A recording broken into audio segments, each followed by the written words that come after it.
Virgo, tignan po natin kung ano ang mga blessings na paparating sa'yo ngayong 2024. Ayan, pwede nyo pong panoorin yung inyong Sun, Moon, Rising, and Venus sign kasi pwede po na mas doon kayo makaresonate o kaya naman ay ayan, para kumpleto po yung mensahe sa inyo ngayong 2024. So, tignan na po natin kung ano ba ang mensahe. O kaya ang auspicious month nyo po ay September. Tignan natin, Spirit Guide. So, kung meron kayong mga big decisions na gagawin at kaya pa nung maghintay, so September nyo siya gawin. Tingnan natin. Pero follow nyo pa rin yung intuition nyo. Guidance lamang naman po ito. Tingnan natin yung blessings for you.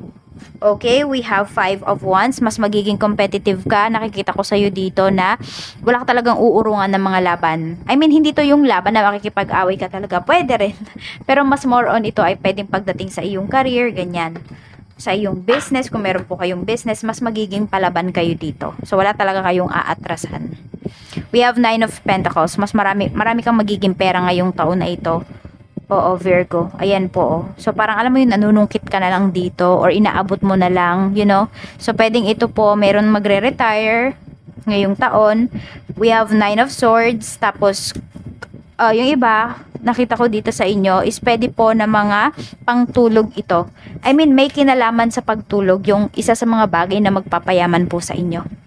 Pwedeng sa ano ba yan, meron dito kung nagbebenta kayo ng furniture, nag-customize kayo ng bed frame, mga ganon. Pwede rin sa mga ano pa ba, basta usapang kwarto. Ayan po. So, meron dito pwedeng may lodging business kayo, ganyan.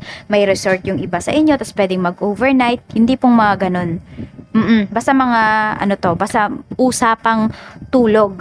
Ayan, Virgo, tignan nyo na yan ngayong taon. Tignan pa po natin ano pa ang mensahe, blessings pa po natin, spirit guide. Tapos ito din, kung meron dito nakakaranas ng depression kasi po namomroblema kayo sa pera, ngayong taon na to, yung mga problems niyo in terms of your finances, pwede talaga siyang ma-lift. Makaka-recover na yung iba sa inyo sa problems niyo in terms of your money. Makaka-recover kayo sa mga losses ninyo dito. Meron tayo ditong The Empress. Meron naman dito, mag-iingat po kayo kasi pwedeng mabuntis. Or kung meron kayong kakilalang buntis sa family members ninyo, ayan, paalalahanan nyo lang kasi pwedeng workaholic yung tao na ito, Virgo. Oo. Kaya ayan, medyo mag-iingat kung meron ditong mabubuntis. Tignan po natin. Kung hindi ikaw yan, pwedeng kakilala mo nga. Or, ayan po, family member mo. Kung meron pang pwedeng mabuntis dyan sa family. Tignan natin, ano pa po ang mensahe natin? Spirit guide. Okay, what is 5 of Wands? Tignan natin. We have begin now. Take your first step. Ayan ngayon, ito yun, no? Yung the Fool. Sabi ko nga, wala ka talagang uurungan dito, Virgo. So, tuloy-tuloy mo na talaga yan kung ano ba yung mga goals mo ngayong taon na ito. Okay? Guided ka po ni Universe. We have watching clouds.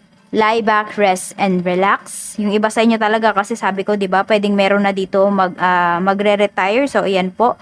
O kaya naman yung mga more on magre-retire yung iba sa inyo. Or meron kayo dito makukuha na malaking pera pagdating dyan sa company ninyo. Hindi ko alam kung nilalaban nyo ba yan.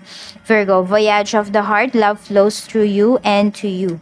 Ayan po. So, meron dito kasi pwede nga na nade-depress kayo. Ayan po. So, mahalin nyo yung inyong sarili. Sabihin natin kung kayo ay nade-depress yung iba sa inyo kasi meron kayong love na tao pero hindi na-reciprocate yung love ninyo. Mas mahalin nyo yung sarili ninyo. Mas tuon ninyo yung atensyon, yung love na yan sa sarili ninyo. Huwag nyo ipilit sa isang tao. We have discovering truth. You stand in the light of truth.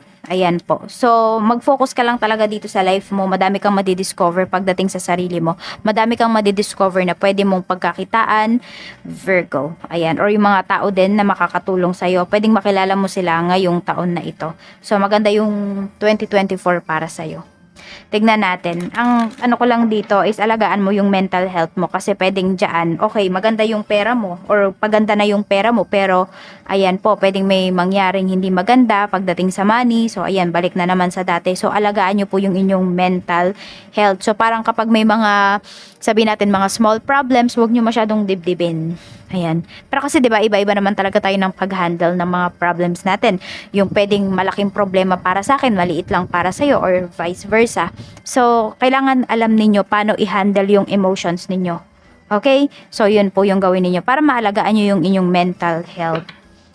Tignan natin ano pa po ang mensahe natin for Virgo. Blessings pa po natin, Spirit Guide. Ano pa po ang blessings natin for Virgo. Meron tayo ditong transition. Hindi ko alam kung may nagpapagawa ng bahay ba dito. May narinig ako pukpok ng martilyo. Ayan. So, basta hindi ko alam kung ano yung ginagawa ninyo. Pero ayan, we have transition. Ayan po. So, may pagbabago talaga dito. Kung gusto nyo umpisahan daw yung pagbabago na yan, sabi ng universe, umpisahan nyo na yan ngayon. Childhood home. Ayan po. Remember where you're from and who you really are. So, makakaangat-angat talaga kayo dito, Virgo. At sinasabi sa inyo ni universe is kahit na may pagbabago sa life ninyo, sa status ng inyong pamumuhay, huwag niyong kakalimutan kung saan kayo nagmula. Ayan, pinakamahalaga po yan.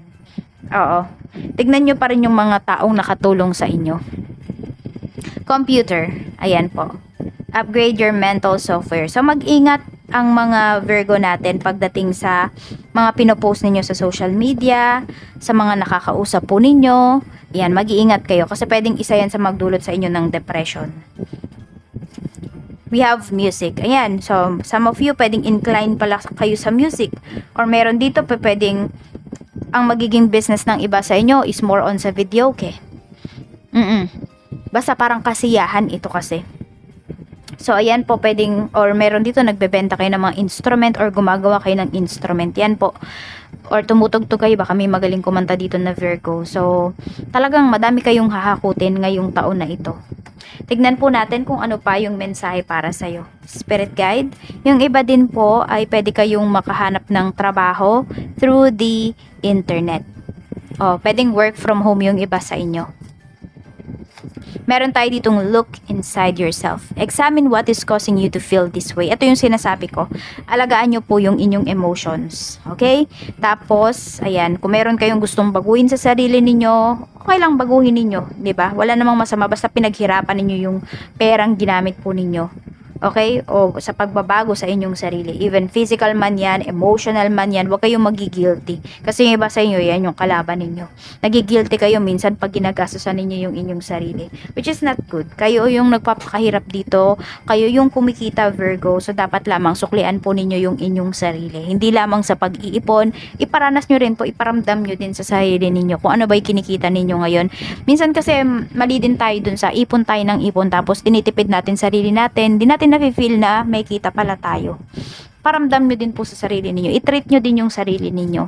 Tignan natin kung ano po yung mensahe para sa'yo. Tignan natin kanino ba ito manggagaling. Spirit Guide. Meron tayo ditong you don't know how hard it was to let you go. Hindi ko alam kung may i-let go ka na isang possession mo. Pwedeng ibebenta mo, isa-swap mo. Ayan, pwede kasi na nagkakaproblema ka na dun sa isang bagay na yun. Pwede rin naman na tao ito. Ayan, baka may nag-let go sa'yo. Yun nga yung iba sa inyo kasi may nade-depress dito. So, pwedeng may nang iwan talaga sa inyo dito. Pero yung tao na yun kasi, pwedeng isa ka sa mga sinacrifice talaga niya. Hindi ko lang alam kung bakit. Pero, ayan po. So, yan lang yung mensahe para sa'yo. Virgo, yan po yung mga blessings. Maraming salamat po. Mag-iingat kayo always. More blessings to come. Enjoy the rest of your 2024. Tandaan ninyo, marami kayong hahakutin na biyaya ngayong taon na ito. Kaya naman, alagaan ang mental health. Bye-bye po!